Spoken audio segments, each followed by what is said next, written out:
Have you ever compared yourself to other people who can just easily get into the flow of a task? Maybe you've sat down to try and complete a work task or a project, and what would take most people an hour has taken you several hours. You keep getting distracted, you can't focus, you can't get into that flow state. It feels like a struggle. Maybe you can relate. Or maybe you are an athlete and you found that you know what flow feels like. Felt it before, that feeling of being ahead of your opponent, one step ahead of the game. That feels like magic to you and something that comes around once in a blue moon. That most of the time you step onto the field, onto the court, and you don't know how to switch on that flow state. You just hope for the best and maybe often find yourself choking when you're out playing what you love. There is an actual science to getting into flow state, and today I'm going to share with you why you keep getting stuck in the struggle phase of flow. That's right. Flow state actually has several phases to it, and today I'm going to teach you how to surpass those struggle strain phases so you can easily switch on your flow state, get things done faster, more productively, and also perform at your peak. I am so grateful to have you all here today. My name is Elise, and I'm a high-performance mindset coach, and I work with top athletes, entrepreneurs, helping them to achieve peak performance, not just physically, but also mentally as well. I started off as a personal trainer and nutritionist, and the reason I got into this journey is because you can give anyone the best program to get them into shape physically. But at the end of the day, if your mindset isn't right and it isn't aligned to your goals, you won't do the program, will you? So hence why now I combine mindset and performance physically together to help you achieve your optimal state, your optimal self. So today I'm going to start with explaining the types of stress responses that we can have, because when we are performing, usually there needs to be a level of growth that happens whereby you're taking an action and most likely it's out of your comfort zone. So I'm going to talk about what might happen when you feel stuck, when you feel stressed, and you might not even realize that you're doing this thing. I might talk about right now some examples of what happens when you're stuck, when you're struggling. And when I do this, you might even resonate and go, oh my gosh, I actually do that and I didn't even know. So when we're on the brink of growth, on the brink of expansion, sometimes we can go into a stress response because what is comfortable is what is known, but then what is unknown, right, can be uncomfortable. Our brain is designed to keep us alive, to keep us in survival mode. So if we were to do or take an action that is anything out of what we're used to doing, then we will have several responses in regards to that to protect us, to make sure we are safe. That is why most people really struggle to go out and achieve the goals and desires that they have, because there's this fear of the unknown, or what if worst case scenario. So if you have a goal right now, whether it's career-based, whether it is performance-based physically, then I want you to reflect on how you respond when you're under pressure, when you think about that action step you want to take to achieve your goals, that thing you know you should be doing but you aren't doing because maybe you're scared. And just notice what that goal is for you. Notice that feeling, that emotion that comes up when you think about the thing you should be doing and why you haven't done it yet. You might notice limiting beliefs that come up. I don't have time, or I'm not ready yet, I need to get another qualification, or I don't know enough, I'm too old, too young, I am injured, or whatever the excuse is. Know that that is the voice that is holding you back, and that is your stress response. Now, there's 4 types of stress responses that you can have when you're under pressure. What most people know of is the fight, flight, and freeze response. Now, as I say this, you probably recognize, yeah, I've heard of those before. However, what most people haven't heard of is the fawn response. Now, the fawn response, I will explain in a second, but let's just go through the 3 easy ones that you most likely would have heard of before. So, fight. What happens when you're in a fight response. You will feel that anger or frustration or irritation come up in usually your stomach area, your heart. It feels like a burning sensation. Maybe someone's triggered you or having a difficult conversation. You're at work, a colleague, maybe another opponent where you feel that energy come up within you. Most people who have a fight response are hustlers. They are overworkers. They get shit done. They attack. They're quite aggressive. They are very territorial in their actions and most likely will just keep doing things for the sake of doing things rather than actually being productive. Now, these people will usually struggle with injuries, burnouts, complete exhaustion because they're constantly doing, fighting to get ahead. Now, the next one is flight. That's pretty self-explanatory. Someone who is in a flight response is typically avoidant, escaping from the stress at hand. So let's say it's a difficult conversation in your relationship. Someone who is stressed and in a flight response will do everything in their power to avoid it. They're triggered. I don't want conflict. See you later. Goodbye. Someone who is stressed, maybe at work, maybe they have not dealt with their emotions or they're not dealt with something that has really impacted them in their life. Most likely when they're in a flight response will use any sort of tool to escape. So mindless scrolling, it could be addictions, whether it be to pornography, whether it be to smoking, whether it be to binge eating on food, alcohol, drugs, going out all the time, staying up really late. These people usually are trying to escape and seek dopamine and all other positive experiences on the outside to fulfill what's going on the inside. But really, we cannot do that, right? We all know that we cannot fulfill a void that's on the inside with things that are on the outside. It just is unsustainable and doesn't work like that. So this is someone who is avoidant. If you're an athlete and you're avoidant in a game situation, it most likely would look like someone who's pretending they're doing something, but they're not attacking the ball or they're not going into the play. They're kind of just lingering around the outside because they don't want to go in and mess it up. So they go sort of in close by, hover around, and then disappear because they don't want to attack. They want to avoid looking like they are going to fail, for example. The next one is freeze. A freeze stress response is simply just that. When you're in a conversation and you go blank, you can't think. It's like when you're back in school, you go to put your hand up or the teacher calls on you and then you completely blank in front of the whole class and you don't know what to say. You've forgotten everything that you've ever learned and you're just there with no words. That would be a freeze response. The first example that also comes to mind as a female in a male-dominated environment, especially in the gym, that's changing. However,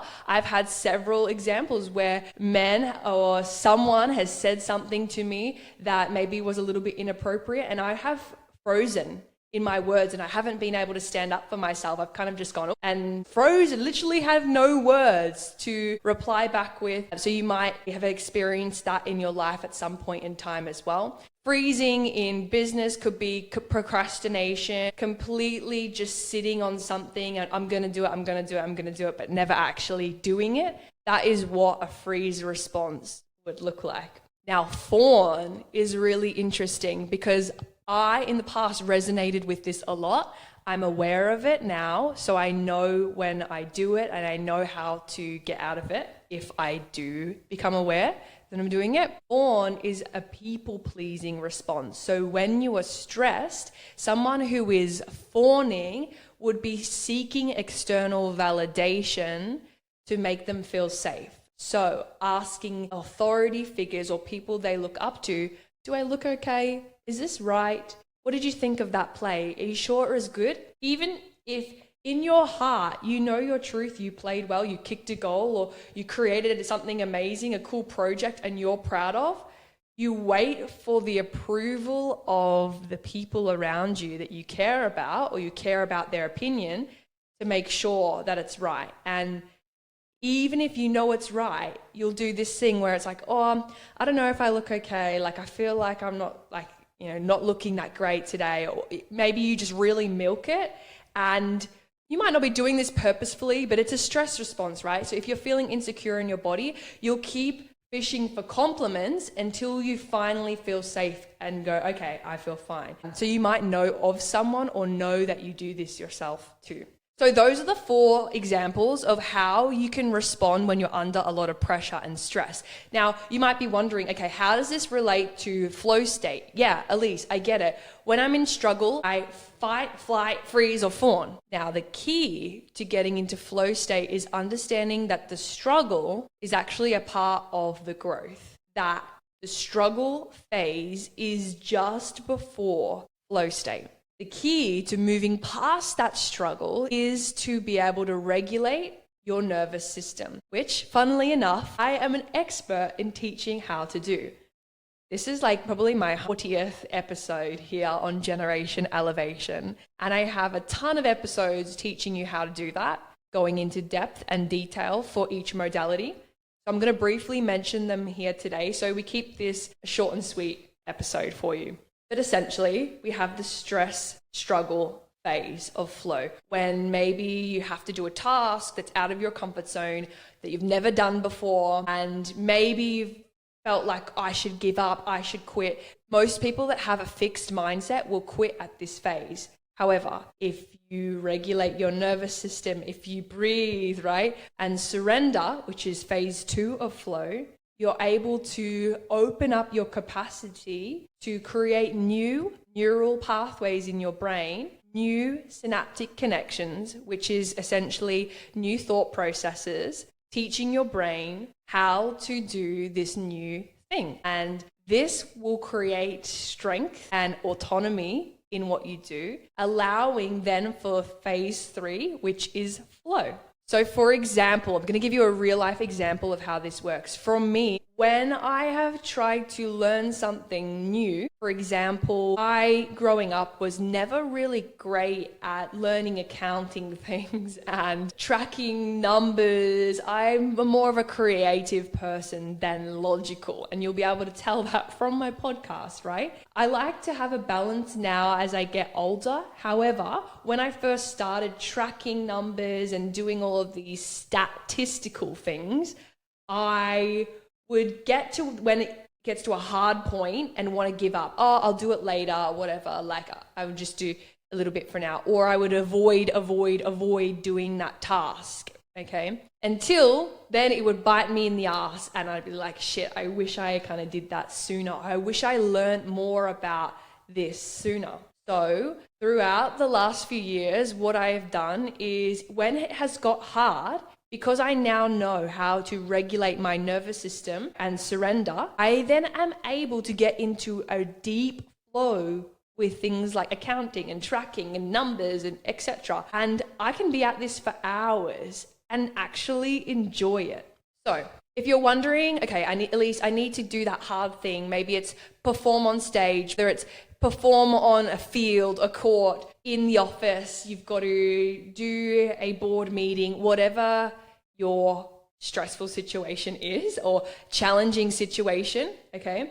There's a couple things that you can do. If you're in a fight response, the first thing you can do is breathe. Take 3 to 10 deep breaths in and out through the mouth. This will just quickly reset your nervous system, okay? You can also do them slow and deep, and this will help calm you down. Think of a boiling hot saucepan, right? If there was a message at the bottom of this saucepan, you would not be able to read it because of all the bubbles. You have to let the bubbles cool down first before you read the message. And that's when you have the clarity, when you're cool down. So noticing what is it about this situation that is triggering me, being a ninja of your mind, doing the anger release work in an appropriate way. So working with a coach to release any dormant anger or emotions from your past that are being brought up in these situations, okay? So with my clients, I help them release anger in an appropriate way so that they're not having these massive rage outbursts because they've suppressed this anger for a long time. They've released it. So breath work, doing anger release meditations will also help as well. I find a primal scream in an appropriate place is also really great. Physically exercising your body, boxing, intense running, intense weight training will all really help when you are trying to release anger in your body. Then we have flight, okay? So if you are experiencing flight, then what I would suggest is mentally rehearsing you having these hard conversations or completing the task at the end. So I want you to ask yourself, instead of what is the worst case scenario, ask yourself, what is the best case scenario? What if it all worked out amazingly? What if it was better than I could have ever imagined?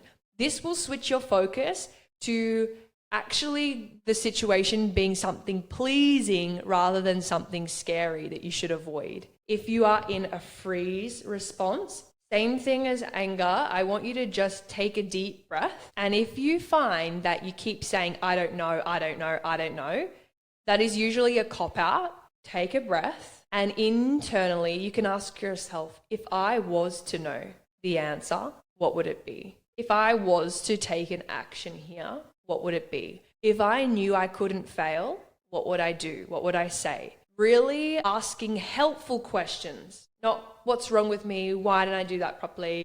Give yourself a break, take a breath, and then do the first thing that comes from your heart. The way that I teach my clients how to drop into their heart is literally, if you're in your mind thinking, telling your mind to stop, drop, and listen, and place all of your focus on your heart. And practice just trusting the first answers that come to you and your heart, okay? If you find that you are a fawn person, I want you to practice not fishing for compliments, okay? If someone gives you a compliment, say thank you. You don't need to throw it back in their face. But I also want you to practice giving yourself compliments too. I want you to give yourself the compliments that you seek when you are fawning. This will help. So for example, if I'm struggling, instead of then trying to outsource to someone else to get them to help me because I am not doing it myself, because I'm avoiding it or I'm fawning, I'm like, okay, please help me, please feel sorry for me, etc. I'll be like, okay, Elise, I will talk to my inner child. You can do this. It's okay. If it's hard right now, you're learning. This is something new. You're doing really well. Positive self-talk is always going to help someone who is fawning in a stressful situation. So this will help you move beyond struggle to the surrender state or flow. And then in flow, it literally happens straight from there. You break through that hard period and all of a sudden you will be in this bliss flow concentrating state, and it is amazing. And this is how I'm able to be in busy cafes and get hours of work done, or do one takes on a podcast episode, or jump on stage without nerves and completely facilitate a 2-hour workshop with 30 plus people without making any major mistakes, right? Because I have the ability to regulate my nervous system if I notice my body's under stress and pressure. So when you can do that, you will get into flow a lot quicker, and you'll be able to learn how to switch that on literally like a light. So once you have done flow, then there's this recovery phase. So there's actually time and a period that you will zone back out of it, and you'll notice your concentration isn't as deep and you'll start to pull back out. Let yourself recover from this. Take time as you move out of flow to just give yourself a pat on the back. You were just in flow for maybe what was an hour or 2 or 3 or 4 or 5, whatever it was for you. Give yourself a pat on the back and let your body know, anchor in that this is good. Teach your body, yes, this is what I want. This is how we're going to do it. Thank you. So this is how I would get into flow state. And With practice and with time, you'll be able to fast track this so it doesn't take as long for you to get into that flow. You'll have a few anchors, whether it be positive self-talk, affirmations, breath work, meditation, visualization, completing the task, where you will literally do those things in a specific order that suits you, and that will allow you to get into flow very quickly when you need to be. So I hope you enjoyed this episode. If you have any questions, feel free to reach out to my Instagram at Elise Riley, and I will see you all in the next episode. Thanks again.